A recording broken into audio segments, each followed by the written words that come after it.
kang Jabal, nga mao ang amahan sa mga nagapuyo sa mga balong-balong, o may mga hayop.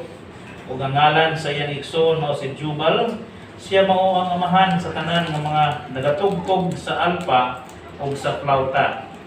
O si sila usab nanganak kang Tubal-Cain, nga magsasalsal sa tanang galabiton nga tumbaga o puthaw.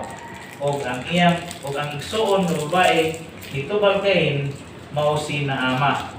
O si Lamik mingon sa iyang mga asawa, ada og sila, patalinghogin ninyo ang akong tingog, kamo nga mga asawa ni Lamik, patalinghogin ninyo ang akong pakigpulong, kay gipatay ko ang usa ka tawo tungod sa pagsaman kanako ug usa kabatan-on tungod sa pagbunog kanako. Kung sa pito ka pilo panimalusan si Cain, si Lamik sa pagkamatuod pagpanimalusan og kapituan og pito ka pilo.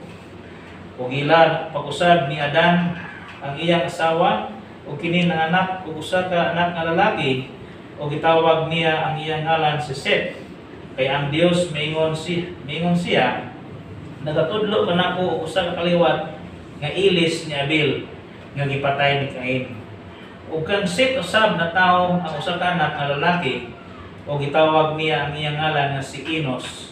Unya ang mga tawo na nagsunod sa pagtawag sa ngalan ni Jehova. Gaan po sa taas, dili pa magpadayon, no? Mahan nga nangitnon, salamat o Dios gitat na sa katagon nga sa diin amo ka nga maduol diya sa imong trono o grasya sa pagsimba kanimo o Dios sa espiritu ug sa kamatuoran. Ginoo, kami mga tao nga masalaypon, makasasala diha sa among una-una, sa among kasing-kasing, sa among mga buhat. Doon na kami Ginoo daghan nga mga kapakyasan nga dili anayan diha sa imong atubangan, sa imong pagkabalaan nga Dios. Usa Ginoo pasalipod kani diha kang Ginoo sa Kristo nga among tigpataliwala, na mao'y nag-justify kanamo, na mao'y nagbalaan kanamo, na mao'y nagmatarong kanamo. Aron kami o Dios nga matubang diha sa imong balaang trono sa grasya, makaduol kami, dili kami mahadlok tungod kay anak kanamo si Ginoong si Kristo, nagapanalipod kanamo.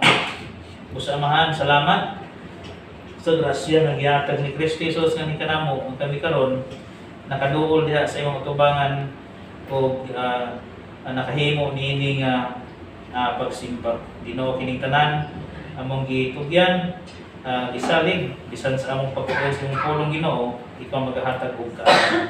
In Jesus name. Amen. So isugo sa Dios ang tao nga mosanay diha sa panagtiayon sa mag-asawa nga si Adan ug Eva pinaagi sa sexual reproduction, verse 1 and 2. Sa pagkatao ni Cain ug ni Abel, mo kini sila ang bunga sa sugo sa Dios sa pagsanay ug isugo sa Dios ang pagsimba pinaagi paghalad. Dinhi makita sa verse 4 and 5 nga ang creation, ang human nga gi-create in the image of God, nag-worship ngadto sa Creator nga mao ang Dios.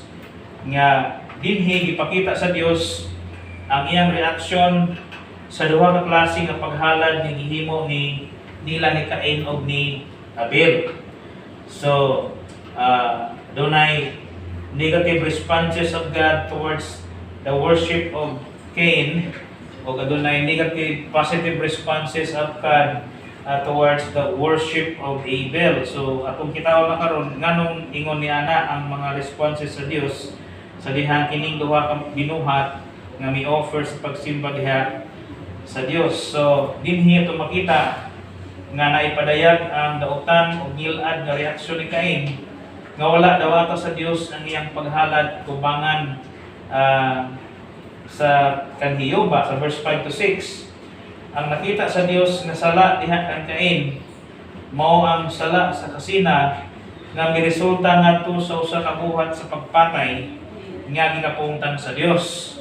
Sa verse 7 to 8, ang tulubago ni Cain sa iyang pagpatay kang Abel ug ang consequences niini lakip ang mopatay kang Cain ug sa iyahang mga kaliwatan.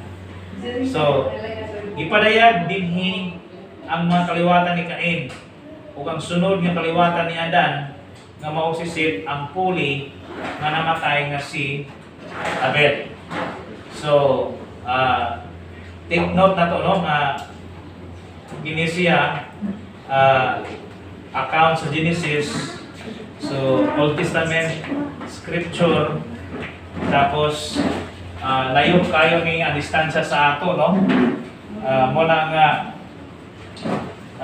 kinahanglan din nato ang kaning kaalam sa Dios sa pag tuki niini nga mga kamatuoran dining Genesis chapter 4.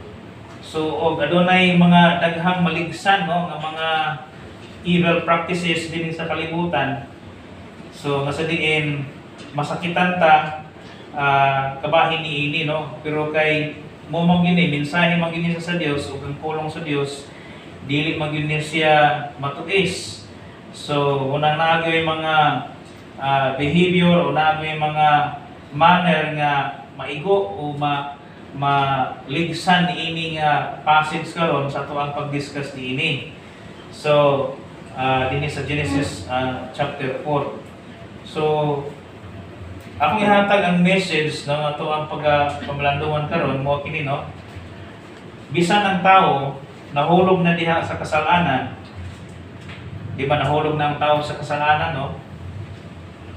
Gipasunod gihapon sa Dios ang iyang mando sa pagpasanay o ingon man diha sa pagsimba. So muna siya ang dapat kay si Adan, no, nahulog sa sala. Mamatay na si Adan tungod kay nagrebelde sa Dios, misupak siya sa covenant of works nga mao ang dili pagkaon sa bunga sa pag-ila sa kahoy sa maayog sa dautan. So sa dihang misupak si Adan ni ana nga pakigsabot, pagsaad ngadto sa Dios. So ang consequence niadto mao ang eternal death, no, ang kamatayon, ang pagbuwag sa Dios sa presensya sa balaan nga Dios tungod kay makasasala ng tao. Kapan makita nato din nga ang grasya sa Dios padayon niya i-extend sa tao nga wala ang tao namatay physically, but spiritually patay na ang tao tungod kay nahimulag sa Dios tungod sa sala nga iyang gihimo.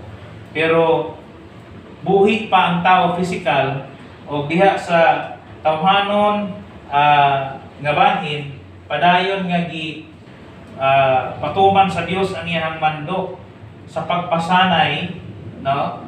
Niining duha ka magtiayon nga nahulog sa kasalanan, gipasanay gihapon niya through sexual reproduction. So mo ni karon niya uban niya na nga pagpasanay sa Dios sa mga tao nga mosanay diha sa kadaghanon niini, uban niya na ang mando gihapon nga ipadayon ang pagsimba ngadto sa Dios.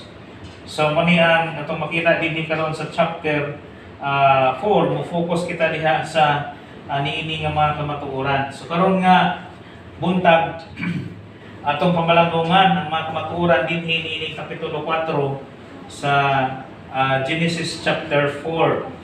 So number 1 dinhi God's rule, no, or mandate towards sexual reproduction to produce children. Okay. Muna ang number 1, dinhi ito ang pagatunan.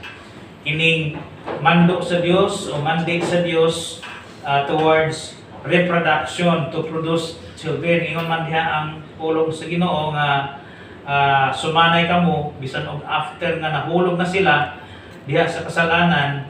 So gipapadayon gihapon ning mando sa Dios nga kinahanglan kining magtiayon mag-produce through sexual reproduction mga kabataan, verses 1 and 2. So itong makita dinhi sa verses 1 and 2. So ingon nila ang tao niila kang Eva nga iyang asawa o kini nanamkon ug nag-anak kang Cain ug mingon, nakabaton ako og usa ka lalaki tungod sa panabang ni Jehova. Ug unya usab nag-anak siya kang Abil nga iyang igsuon, og si Abil magbalantay sa mga karnero apan si Cain mag-uuma sa yuta. Dini sa verse 1 and 2 may term din nga gigamit nga dili na siya lahi ang pagsabot nato karon sa meaning mo ni ang nakalahi no kining pulong nga new or kining pulong nga niila. So adunay mga pulong dinhi nga naapagyapon present karon nga pulong nga atong gigamit pero lahi ang meaning sa karon kaysa meaning kaniadto, no? Kanang meaning nga kaning word dinhi nga niila or sa English pa new, no? So ang pulong nga new dinhi no kaning new din ano? Ang pulong nga new dinhi muna yung letter no? Husband and wife. No, letter A, under sa mandate sa role sa Ginoo, under sa role, under sa mandate or under sa decree sa Dios, muni ang nahitabo diha sa managbiayon, husband and wife sexual intercourse for the purpose of production sa children. So, kining note ni kining pulong nga miila kang iba ang tawo si Adan na siya miila kang iba. So ang pulong nga miila naapagyapon nato karon gigamit nga pulong, di ba? Miila kita sa usa ka tawo ang ato ang mabaw kapag ang ato ang common nga pagsabot nini atong giila-ila, ato ang gihibalo, ato ang panginano miila. Pero ang pulong nga miila dinhi kaning sa English nga term nga new is all about sexual union sa husband and sa wife, no? So ingon dinhi ang tao nga miila kang Eva, Adam knew Eve. So it means sexual activity through sexual intercourse. It resulted to conception of Eve and bear children Cain and Abel. So mo ni siya ang mando, decree sa Dios nga gipapadayon diha sa nahulog nga tao sa kasalanan nga ipadayon gihapon ang reproduction sa mga kabataan, children, to reproduce para madaghan mo sana dinhi sa kalibutan. Tungod kay sa overall decree sa Dios, padayon gihapon niyang pasanayon ng mga tao because the purpose na doon na siya gipangpili nga daan. So mo ni no kaning pulong dinhi nga miila, it means sexual union of Eve and Adam to reproduce children. Okay, so muna siya ang ginsutan din ha. O duha ang produce din niya, una si Cain o sa verse 2 si Abel. Okay. Ang point na ko mo kini. No? The commands to reproduce children is through sexual intercourse of both husband and wife. Okay ha? The commands to reproduce children is through sexual intercourse of both husband and wife. So, challenge na ako, no? Sexual intercourse is only allowed by God towards married husband and wife couple for the purpose of reproduction and for pleasure. So, sa may maligsa nato niini. So, nga behavior or batasan, manner sa kalibutan, kaba hiniining activity. No? Okay. In the Bible, sexual intercourse is only allowed by God towards married husband and wife. No? Yung purpose niya na for reproduction and of course for pleasure. So, naman po na siya diha, no? So, the worldview today is very far beyond and very opposite to the scripture of God when it comes to marriage and sexual activity. So, muna yung igo talin ni karon no sa mga mannerism o mga manners o behavior towards this activity, no? sexual activity by way of homosexuality, lesbianism, bisexuality, and even bestiality that happens around the globe are just the result of depravity that is in the hearts of human. So, muna karon. So, ang Christian nga view about sexual activity is only for married husband and wife, a couple. Pero ang kalibutan nato kahimo niining activity, so in different manners, no, in different behaviorism, no, in different nga sinful act, no, homosexuality, doing sexual activity, lesbianism, bisexuality, and even bestiality, to the worst scenario that happens around the globe. Mo ni ang kalibutan karon, no? Tapos we live in this world, nga mo ni siya ang kanang kabuhatan. So, because the fact is that the sin is always hostile to the very word of God, and the only solution to these great problems of sin is the Lord Jesus Christ, no? That is why He was prophesied as the Messiah to redeem the sinful world. So, mo ni siya, no? Ang we live din sa kalibutan, kinabuhi ta, nagpuyog din sa kalibutan nga makita natin siya ng mga kahimtangan sa kinabuhi. So, asa mo stand on the ground. So, muna ang mahitabo, if you're a Christian and then you know the truth that sexual activity could only happen in both marriage, husband and wife. So, pero kalibutan, naghihimo ini. So, teenagers are doing premarital sex. So, this very opposite of the Word of God.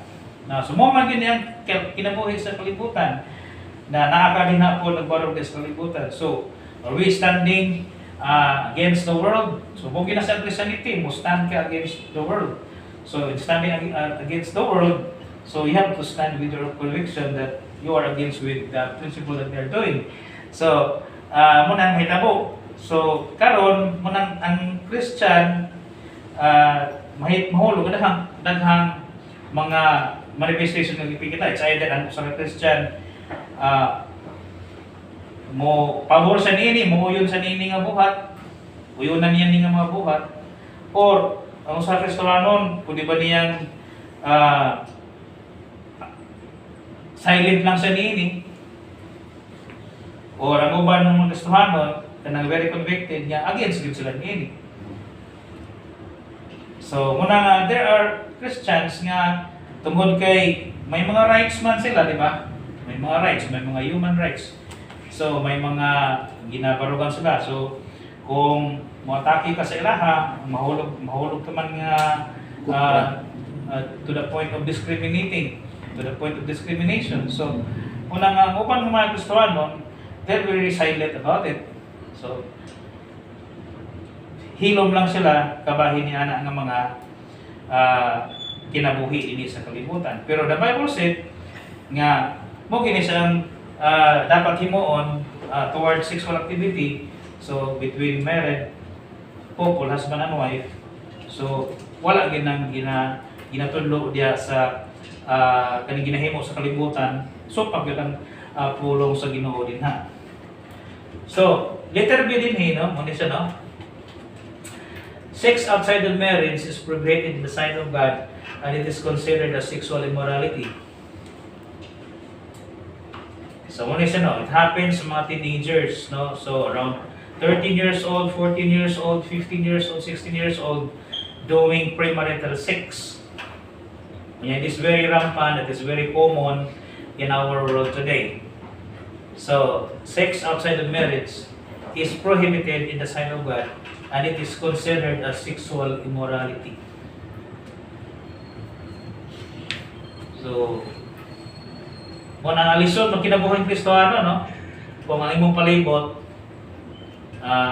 nagahimo niya na, mustan ka. Kung ikaw batan-on ka, Kristohanon ka, lisod pag-stand on the ground of Christianity, kung ang imong surroundings, ingon niini. So, before Adam knew Eve, or before Adam had sex with Eve, God firstly ordained them to marriage, and after the ceremony, they were united in sexual union. Muna ang biblical principle when it comes to sexual intercourse or when it comes to sexual activity. Before Adam knew Eve, or before Adam had sex with Eve, God firstly ordained them to marriage. And after that ceremony, they were united in sexual union. So, mo gina siya ang standard. So, my point is, follow the standard of God in marriage and do not follow the manner of the world when it comes to sexual activity.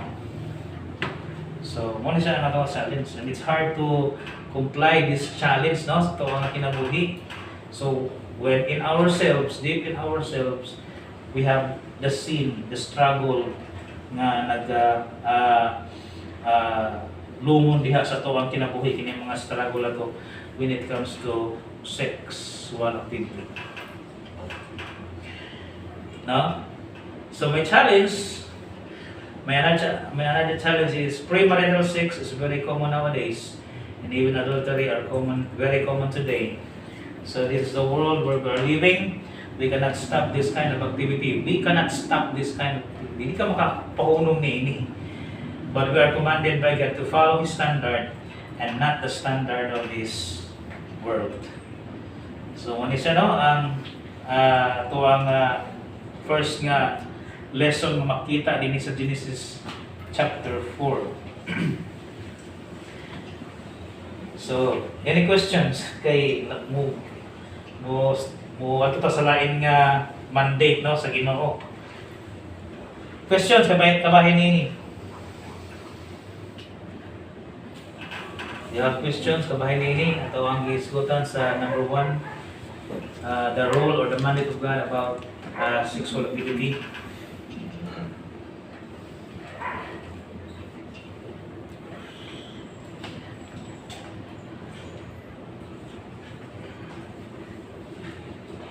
So kung wala, no? Sabot na na, no? Let's proceed sa number 2 nga mandate sa Ginoo. God's role or mandate about worship. God's role or mandate about worship. So may role sa Ginoo diha, no? About worship. Genesis 4:37, no?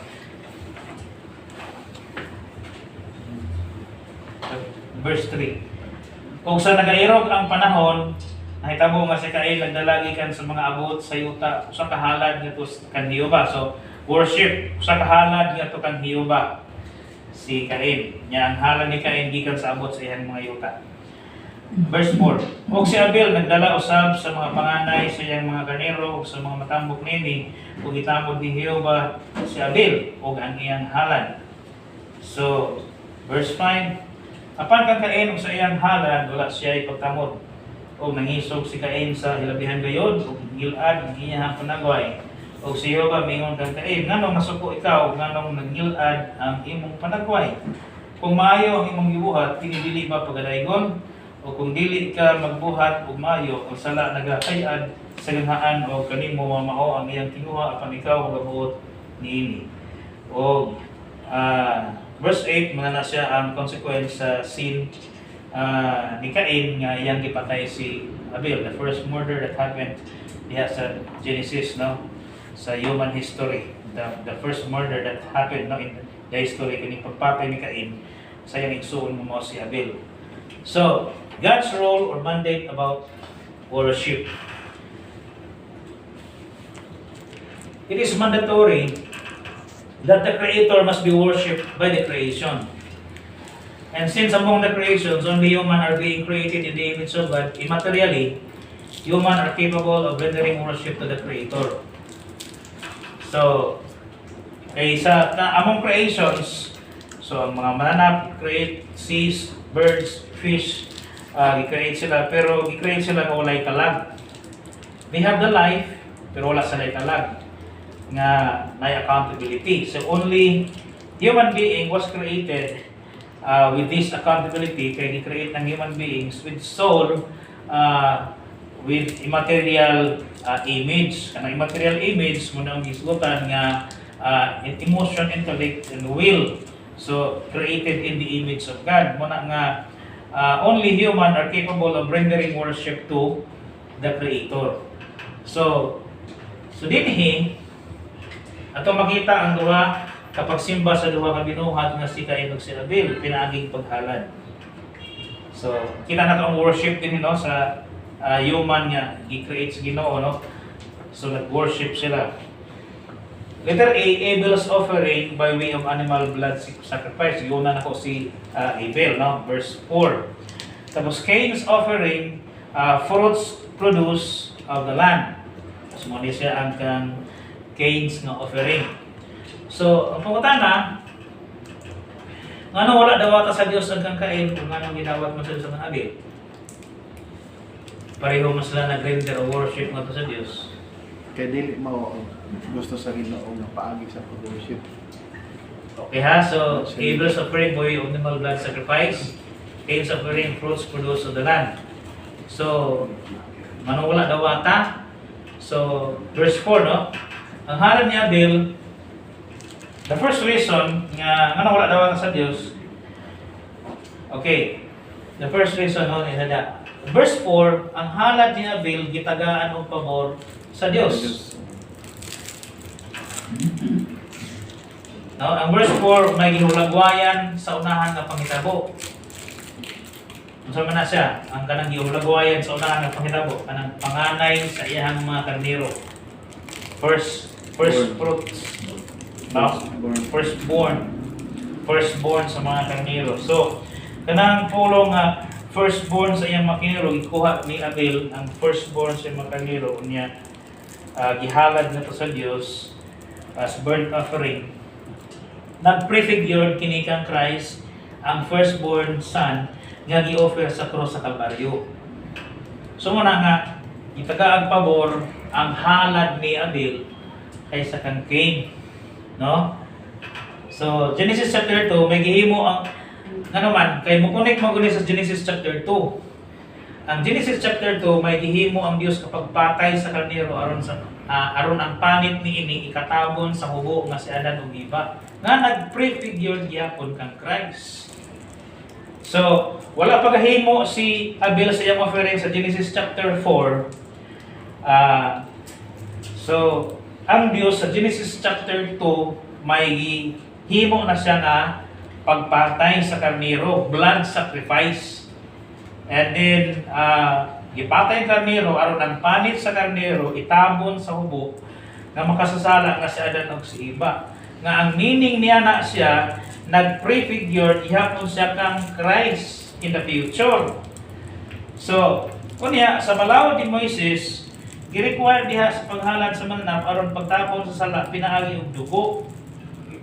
So, konektado gyapon siya, sinulat man ni Moises kaning Genesis. So, diya sa Exodus, may balaod si Moises nga gi-require diya sa paghalad sa mananap aron sa pagtabon sa lapinaig dugo nga nag-prefigure gyapon kang Christ sa krus sa Kalbaryo nga nag-ila sa iyang dugo, nga nag-ula sa iyang dugo aron kabayran ang sala.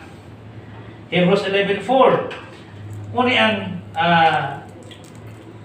reason, no? Tungod sa pagtuo, si Abel mihalad ngadto sa Dios sa labaw pa kahinangpon nga halad inihaw kaysa kang Cain. So, ang worship ni Abel, ang iyang paghalad dito sa Genesis chapter 4, ang iyang paghalad connected sa redemption. Yeah? Connected siya sa redemption. Diha kang Christ. Munang naay pagtuo si Abel, wala pa matawo si Kristo, pero nagtuo na si Abel og redemption. Kay kining redemption gi-prophesy na Genesis 3:15 proto-evangelion nga naay Misaya nga moabot para mo redeem sila. Ha? So, ang true worship kinahanglan gyud siya og connection diha sa Redeemer. Nakuha ninyo? Ngano wala dawata kang Cain? Ngano wala dawata kang Cain pagsimba? Kaya nga pagsimba ni Cain, bot pasabot, dili connected with the redemption through Christ. Pero kung Abel nga sacrifice, kung Abel nga offering, pagsimba niya, connected sa redemption through Christ. So mo na siya. So mo nang nahulog kang Cain nga dili hinampon nga halad kay dili siya konektado kang Christ. So but pasabot kinaugalingon lang to ni Cain. Kinaugalingon lang ito ni Cain nga pagsimba niya. Dili siya connected sa redemption nga himuon ni Kristo Jesus. Pero kung Abel connected gud siya sa redemption, no? So ang punto na ko mo kini. Diha sa pagsimba sa Dios, ang paagi sa Dios mao iyang gikahimutan o dili ang paagi sa tao. So, muna no, bisag unsa pa mo ang i-offer ngadto sa Ginoo, bisag unsa pa mo ang ihalad ngadto sa Ginoo, pero pag dili ganina siya konektado diha kang Kristo, imo lang yung siyang kinaugalingon, dili gina siya dabaton nga pagsimba. Kaya ang tinuod nga pagsimba kinahanglan siya nga paagi sa Dios. Uni ang paagi sa Dios nga pagsimba kay kana mang connected ngadto sa redemption nga himuon ni Christ. So muna mahulog na siya karon dinhi sa duha ka paagi sa pagsimba, no? Ang duha ka paagi sa pagsimba sa Dios kini gitawag nga regulative principle of worship ug ang normative principle of worship. So, naay regulative principle of worship, katuning pangkaron unsa may normative principle of worship. Now, ang regulative principle of worship mo kini. Mao kini ang paagi sa pagsimba nga gilatid sa nga paagi sa balaang kasulatan. Una, sa Old Covenant o diha usab sa New Covenant. So makisgot kini tag pagsimba, dili ka pwede nga magsimba-simba ka lang sa imong kagulingon nga paagi. Kinahanglan mo sunod ka sa kung unsay paagi sa Dios. So now sa Old Covenant, ang paagi sa pagsimba sa Dios sa temple worship, blood sacrifice, burnt offerings. Gi-require gina siya diha. So mo ni siya no? Sa Old Covenant regulative principle of worship, misulod diha sa temple worship nga mao ang animal sacrifices. So diha pa lang sa Genesis chapter 2, may gipatay na nga mananap aron pagtabon sa pagkamakasalat na ng iba nga nag-point out kang Christ. Diha usab sa paghimo sa paghalad ni Abel, gipakita na niya ang paghalad sa panganay nga anak sa iyang binuhing karnero, no, nga nag-prefigured kang Christ, no? Tapos diha sa usab sa kabalauran ni Moises gi-require ang paghalad sa mga napalang sa pagsimba sa templo nga nag-prefigure gihapon kang Christ. So, Old Testament pa lang ang ilahang worship nag-point out na sa redemption. So kinahanglan nga imong worship mag-point out yun sa redemption. Dili selfish ambition nimo nga pag-worship, kundi ang imong worship kinahanglan naka-point out yun dito kang Christ nga redemption. Mao lang yun ang paagi. Nganong nagsimba Old Testament people niini nga paagi pagsimba sa paghalad mananap kay nag-long o nag-hope sila of the redemption of Christ. So, muna punta na ako, no? Diha sa Old Covenant, gikahimutan sa Dios ang pagsunod sa pagsimba nga gilatid sa daang kasabutan. Mao gito ang gikahimutan sa Dios. Mao gito wala kahimot ang paagi ni Cain kay kinaugalingon nga paagi. Normative principle. So sa duha, kisa naghimo sa regulative principle. So si Abel ang naghimo sa regulative principle of worship. Pero si Cain naghimo siya sa normative principle of worship. Kinaugalingon lang niya maagi sa pagsimba. Dili ang unsay sugo sa Ginoo. So pangutana, no? Apan nga mang wala man kini gipasunod sa bag-ong kasabutan. Kasabutan ay noon. New Covenant. Kining temple worship. Okay. Ang tupad niya na, o kini. Tungod kay ang temple worship ug ang animal sacrifices nga nag-prefigured lang sa kung unsay tinuod nga halad sakripisyo nga himuon ni Ginoong Kristo sa krus sa Kalbaryo. Dinhi sa New Covenant nga gipahigsaaran sa Covenant of the Blood of Christ.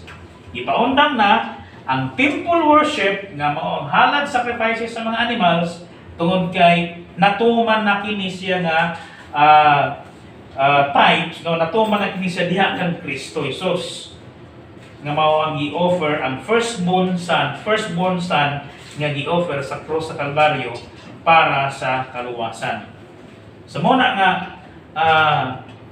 dinhi sa New Covenant, no, punto na ko. Diha sa New Covenant ang pagsimba pinaagi na sa espiritu o kamatuoran. Kinsa man ang kamatuoran? So nag-point out sa kang Christ. So mo na ingon sa John 4:24, no, ang Dios Espiritu ug ang magasimba kaniya kinahanglan managsimba diha sa espiritu o kamatuoran. So, kinsa ang kamatuoran? Si Kristo Jesus ang kamatuoran. So, ang pagsimba nakatutok na diha sa kamatuoran o wala na diha sa karaan nga kasabutan. No? So, mo ni dapat no diha sa pagsimba. Diha sa pagsimba, ang imong espiritu magatutok diha sa kamatuoran nga mao si Kristo. Wala kay lain dapat motibo din ha, no?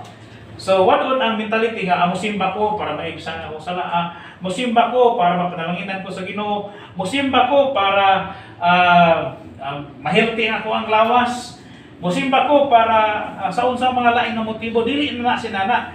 So, musimba ko para kang Kristo. Si Kristo akong tutukan, ang akong espiritu magatutok diha kan sa kamatuoran ni Kristo Jesus. Ni mo na regulative principle of worship. So kay dili dawaton sa Dios ang pagsimba nga dili nakasintor diha kan Kristo. Okay. Diha sa regulative principle of worship, ang sentro gihatagan sa pagdaig mao ang Ginoong sa Kristo, dili ang tawo. So mo man ni siya, no? Mo man ni diha ang nahitabo sa kang Abel kang Cain. So si Cain nag-offer siya out of the produce of the land. Offer niya na to sa Ginoo. So pagpasabot, gikan sa iyang mga abot, gikan sa iyang mga kilitaan, so iyan gihatag na to sa Ginoo. So, pero si Abel, namuhi man sa mananap, ang iyang abot, gikan sa mananap, ang iyang ikuha dito, ang firstborn. Firstborn nga mga karnero, i-offer niya na sakripisyo na to sa Dios. Ya, idawat sa Dios ang iyang pagsimba, nga naman, kay mo ni ang gi-require sa Dios. So katong gihimo ni Cain, wala to sa gi-require. Mo ni siya ang gi-require. Mo natawa na regulative principle of worship. Kung mosimba ta sa kung unsay gi-require sa Ginoo nga paagi sa pagsimba. So mo ang sa reform nahulog dito sa regulative principle of worship, no? Ang atong pagsimba nakatutok lang yun diha kang Kristo Jesus. Okay. Normative principle of worship. So dili natin ni ginabarugan, wala na tumata nagbarog ni ining normative principle of worship. So ang pinaka-simple nga definition niini mao nga usa ka pagsimba sama sa gihimo ni Cain, pinaagi siyang kaugalingon nga paagi nga iyang himuon na tubangan sa Dios o kini wala dawata sa Dios tungod kay kinaugalingon ng man nga paagi o dili ang paagi sa Dios. So, muna ang sa normative principle of worship. Pagsimba gani nga nag-point out sa imong kaugalingon, dili na pagsimba nga ginadawat sa Dios. Kay mahulog ka na nga normative principle. So muna, pag magsimba ta, dili yun ang purpose para sa itong kaugalingon. So, musimba ta, para kang Kristo lang yun. Okay. Kristoano, atong inunduman, kanunay nga diha sa pagsimba sa Dios, kinahanglan yun nga mo point out kini kanunay nga itong Kristo. Mabitaw, nagitawag kining Sunday nga Lord's Day, kay adlaw kini alang kang Kristo nga nabanhaw gikan sa mga patay. Ang imong tagaan og tribute niining adlaw mao si Kristo ug dili ang imong kaugalingon. So may application niya na dili nga himuon nato ang Lord's Day nga Mother Day special. Dili po nato himuon ang Lord's Day nga Father's Day special. Yung sa gihimo sa uban. Now, during Lord's Day, ginahimo nila ang special tribute to mothers. During Lord's Day, ginahimo nila ang special tribute to fathers. Now, ang pangutanan, sakto ba na siya o haong ba na siya nga i-celebrate nimo ang Father's Day o Mother's Day diya sa Lord's Day? So, dili yun pwede. Kay kung yung tag Lord's Day, it only focus, definite yun na siya for the Lord and not for other day specials. Pero kung diha sa Lord's Day, sabot na nimo ang Mother's Day special o Father's Day special, dili na siya pwede. Kay ma-distorted ang principle of the Lord's Day. Pero mo na ginahimo sa kalibutan karon, gi-merge nila ang Lord's Day into Mother's Day special, gi-merge nila ang Lord's Day into Father's Day special. So kinsa natagaan ng tribute? Is Jesus Christ alone mo ang natagaan sa tribute on the Lord's Day?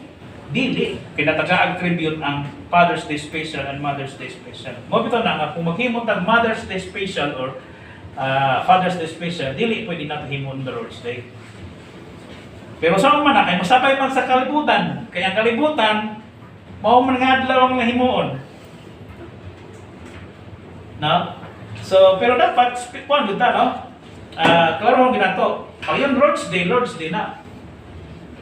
Iyan ni Kristo nga adlaw. Wala na nga 6 days you shall labor. 6 days you shall labor. Trabaho yun ka diha sa 6 days. Hindi ka makasala kung maningkamot kang trabaho diha sa 6 days.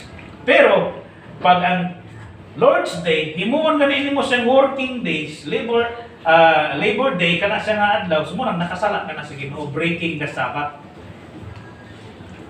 Pero daghan kayong mga tao nga gihimo nila ang Lord's Day nga business.